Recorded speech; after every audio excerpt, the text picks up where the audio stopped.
Alright, welcome back. Seja bem-vindo mais uma vez. Agora nós vamos colocar a mão na massa para construir frases. So, on the last video, no último vídeo, a gente parou com uma ideia geral de como as frases construídas na estrutura SVC vão funcionar, right? Agora a gente vai pegar todos aqueles verbos que a gente já viu, work, drive, go, live e outros como have, e usá-los para fazer frases, sempre reforçando essa estrutura base, ok? So, to get started, para a gente começar, nós vamos começar agora com o foco de lembrar sempre a orientação dessas frases. E para fazer isso, eu vou colocar algumas frases em português e eu vou te dar um tempinho para você escrevê-las em inglês, lembrando dessa ordem SVC, ok? Lembre-se, a gente não quer trabalhar tradução aqui agora, o foco é sedimentar, fixar essa estrutura SVC, tá? Eu dirijo, ok? E você trabalha, ok? Eu moro em, ok, São Paulo e você mora, ok? E você mora na Califórnia. E eu deixei Califórnia porque a forma que se escreve é a mesma forma que a gente escreve em inglês, tá? California. Here we go. Então eu vou te dar um instante. Se você quiser pausar esse vídeo, pode pausar, porque eu gostaria que você escrevesse essas frases aqui em inglês, alright? Let's do it. Vamos fazer isso?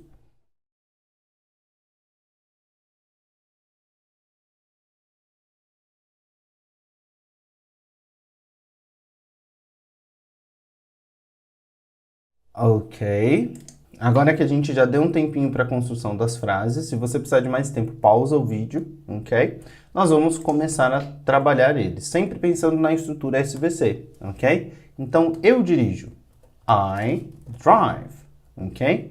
E qual que é a palavrinha especial? E eu vou deixar ela aqui em negrito para a gente lembrar que ela é especial, porque ela junta vários momentos SVC. And you, oh my God, you work. Olha que legal. I drive and you work, right? Very good. Se você colocou alguma coisa diferente, né? O que você pode ter colocado diferente, talvez? Funcionaria se deixasse I drive and work? Não. Sem sujeito, eu não designo o verbo. Se eu deixo sem o you, eu estou dizendo eu dirijo e trabalho. Posso fazer isso. I drive and work. Ok? Mas como a gente quer dizer eu dirijo e você trabalha, eu preciso do sujeito ali. Ok? Very good. Let's go to the second one. Ok? Eu, I, morar. Ok? Moro. Live in São Paulo. Ok? And you, olha que legal. Voltei o and aqui mais uma vez, está juntando a minha frase. And you, here we go, live in California. Ok. So, em inglês a gente não vai por um acento aqui. So, I live in São Paulo and you live in California.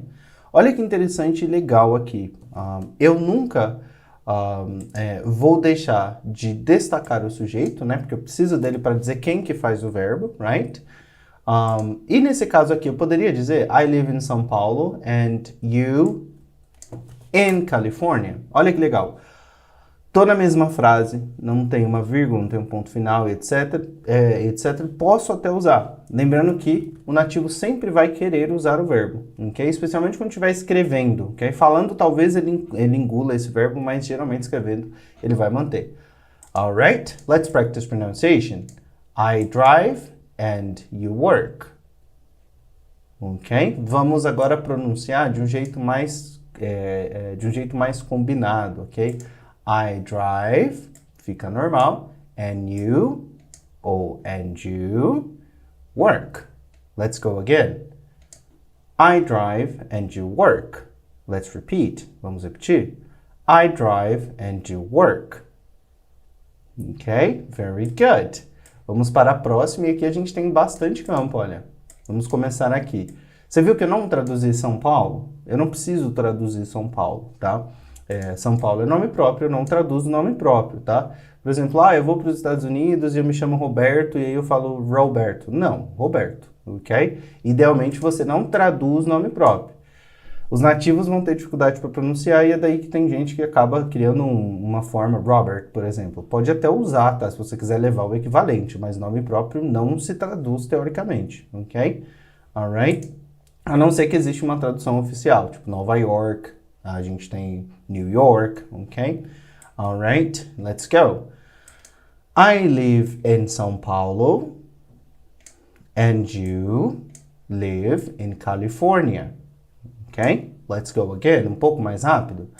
I live in São Paulo and you live in California. Let's go again. I live in São Paulo and you live in California. Right? Very good. That's very nice. Então, olha, agora a gente vai colocar mais alguns elementos e a gente vai colocar mais alguns verbos. Nós vamos usar mais alguns verbos. Então, olha, we talk to you. Aqui a gente tem o verbo conversar. We talk to you. O que eu quero dizer aqui? Nós conversamos com você, right? We talk to you. Perceba que o to, ele sempre está conectado a muita ação e você vai ver que tem gente que usa uma outra palavrinha aqui que é with, ok? Ok? Conversar with é quando nós conversamos com outra pessoa para outra pessoa, tá? Corretamente. O correto é talk to, ok? We talk to you, right? Nós conversamos com você. Como é que nós diríamos? Eles ou elas conversam com você. They talk to you. Alright? Mais uma vez, olha. Talk to é o verbo. You aqui funciona como complemento. E they funciona como nosso sujeito. Alright? Então, sujeito, verbo e complemento. Alright? Sempre focando nesse elemento. Por que o talk to sempre tem aqui em conjunto um to, tá? Que não é necessariamente o to. Não tem uma ação ali depois do to, e eu também não estou conectando ponto A, ponto B, tá? A gente vai ter em inglês esse comportamento com alguns verbos de uso do to, por exemplo, depois, e perceba que quando a gente escreve ele, a gente não escreve talk sozinho, a gente escreve talk to, para você sempre lembrar que esse to, ele é uma exceção que sempre vai ficar ali, tá? Então, ele não cai diretamente na regra da ação, ou do ponto A, ponto B, na ideia, né, da ação ou do ponto A, ponto B, ele é uma percepção, uma forma diferente de colocar, então memorize o talk sempre com to, ok? Alright? They talk to you, right? Ok? Olha que legal. Agora que a gente já começou a pegar essa estrutura de usar diferentes elementos ali no SVC, eu vou colocar uma frase aqui e você me ajuda a colocar ela em inglês, ok? Alright. Eu trabalho... Ok. Ok. Eu trabalho em Chicago. Alright? Eu trabalho em Chicago. Como é que a gente faria essa frase? I work. O que a gente usa para expressar dentro mesmo? In Chicago. Ok? Tá vendo que eu coloquei Chicago, cidade sempre com letra maiúscula? É porque sempre vai ter letra maiúscula em inglês, tá?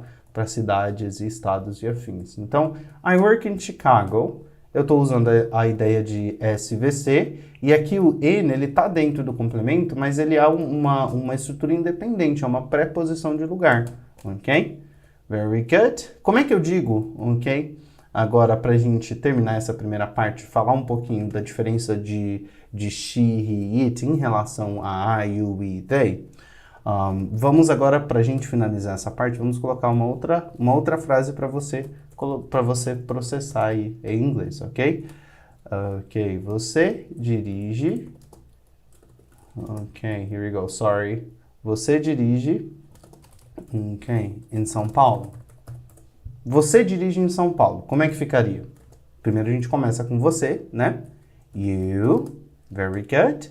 E aí, dirigir. Drive. Alright, and, pra gente juntar, colocar dentro, né, a preposição, São Paulo. That's very good. So, look how interesting this is. Olha que interessante como é que fica essa frase que a gente está construindo. Porque a gente mudou o in, a gente está usando para falar de São Paulo, junto com o verbo drive, já não mais com work, ok? E a gente sempre vai olhar para essa estrutura como formas independentes de construir frases, afinal. Você deve usá-las de forma independente, ok? Very good. Alright, that is nice. So now we're going to go. Agora a gente vai ir para a parte de falar um pouco sobre a diferença entre do e does para usar he, she e it. E para fazer isso, eu vou mexer um pouquinho aqui no que a gente está vendo para a gente começar aqui olhando para essas duas variações, né? Quando eu uso I, you, we, they, eu sempre vou usar o verbo na forma normal, e eu sempre vou ter em mente que esses pronomes, essas pessoas estão conectadas com o do, right? E o que é legal você ter em mente? Você está vendo que eu coloquei um plural aqui embaixo do do? Eu coloquei esse plural para você lembrar o seguinte, que a parte do I, que vai funcionar como uma exceção aqui pra gente, todos os outros elementos são tecnicamente plural. Esse é um jeito mais simplificado de olhar para o uso para divisão, tá? Das coisas e desses grupos em inglês. Então, you pode ser plural como singular, a gente sempre, para sobrar, melhor sobrar do que faltar, a gente vai deixar o you sempre como plural. Quando eu for olhar para ele, mesmo que eu esteja usando ele para falar de você um só, ok? We é plural e they é plural. Então, sempre que eu for trabalhar com eles, eu sempre vou trabalhar na forma normal do verbo. E é importante você sempre conectar com o do, right?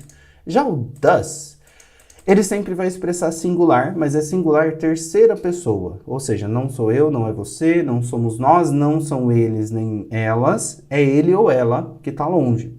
E aí, nesse caso, a gente sempre vai trabalhar com essa ideia, com essa regra de adicionar um S, às vezes um ES, e a frase ou IES. Agora, eu não quero que você se preocupe com isso. Não precisa se preocupar com isso, tá? Vamos partir do pressuposto que a gente predominantemente vai adicionar S. E aí, depois a gente vai ver num vídeo adicional quando coloca S, quando a gente coloca S, quando a gente coloca ES, ok? E quando a gente coloca IES. Agora, não é o foco. Pensa só que a gente vai adicionar um S. E para fazer isso, né, eu vou trazer para a gente algumas frases para a gente trabalhar, ok? Essas frases aqui, olha, já tem sujeito e verbo, então eu sei que elas estão certas, né? Mas vamos começar com algumas outras, ok?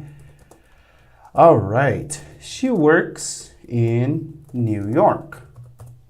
Ela trabalha em Nova York. She works in New York. Olha que interessante, né? A parte do S que eu estou mudando aqui, o resto da minha frase vai seguir sujeito, verbo, alright? E complemento, tendo in aqui como uma preposição só para ajudar a conectar, ok? She works in New York. Me ajuda aqui, como é que a gente vai dizer ele trabalha em Nova York? Como é que a gente diz isso? Alright?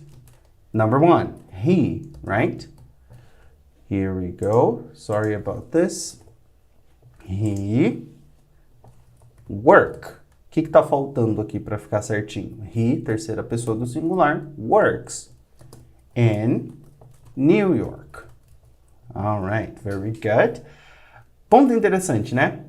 Os dois são terceira pessoa, então eu estou do singular, por isso eu estou usando S. Não encana muito agora nesse início, tá? Foque em entender e aplicar. Mas não fica ansiosa com relação ao S no final do verbo, porque uma vez que o seu cérebro ele se familiarizar com essa ideia, ele vai fazer isso automático. Então não fique ansioso, preocupado, ai meu Deus, eu estou esquecendo o S, não. Nas aulas de conversação você vai pôr isso muito em prática, nos exercícios você vai pôr isso muito em prática e o seu cérebro vai começar a tomar isso como natural. E ele vai fazer isso de uma forma muito natural, tá? Esse uso do S aqui. He works in New York. Very good. Ele trabalha em Nova York, right? Very good. Agora, he, she são terceira pessoa do singular. Eu posso dizer, olha, eu vou usar um exemplo aqui. John é uma pessoa. John work in New York. Olha aqui que interessante. John é uma pessoa e uma pessoa está em terceiro, né? Então, dizer John e ele é dizer a mesma coisa, não é? Então, olha que legal. Eu posso usar um nome próprio e eu vou conjugar o verbo de acordo com os grupos. Do e does, do ou does, certo? Ali dentro. E eu posso usar nome próprio. John works in New York, ok? Eu posso dizer coisas como my mother ok? Lives, olha o S, in São Paulo, for example. Então, esse grupo de sujeitos aqui do does vão incluir nomes próprios que são terceiros, ok? Porque quando a gente fala com primeira e segunda pessoa, a gente está falando ali próximo, né? Tem terceira pessoa, eles, mas aí a gente está usando no plural, a gente não vai usar o nome próprio ali da pessoa, né, em geral. A não ser que eu queira descrever, e aí a gente vai ver esses casos, ok? Queira falar de um a um. Mas olha, my mother, aqui, quem que é o sujeito? My mother, ok? Porque quem mora? Minha mãe. So, my mother lives in São Paulo, right? My mother lives in São Paulo. Very good. Então, eu vou poder usar isso aqui. Olha que legal. A regra que a gente está aprendendo é para a gente poder construir frases sem memorizar um grupo de pessoas. Porque, por exemplo, eu não vou usar he, she toda hora. Do mesmo jeito que eu também não vou usar o it só para falar de coisas, objetos e animais.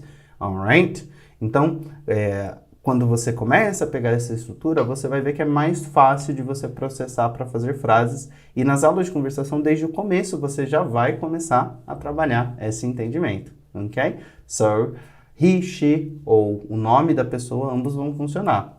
Por exemplo, my friend speaks English. Olha que legal. Meu amigo fala inglês. Aqui, ó, S no final do verbo, porque meu amigo não sou eu, não é você, ok? É terceira pessoa e é singular. My friend speaks English, right? Very good. Então, sempre que eu for trabalhar com terceira pessoa, eu vou pensar, né? Eu vou trabalhar com essa ideia. Passo a passo para eu entender essa diferença na prática, ou seja, usar sem problemas. Primeiro é entender que eu vou ter essa diferença, se familiarizar, como a gente está fazendo aqui, e o último passo vai ser muito simples. Você vai praticar nas aulas de conversação para absorver. Alright? So thank you very much, and I see you on the next one. Bye bye!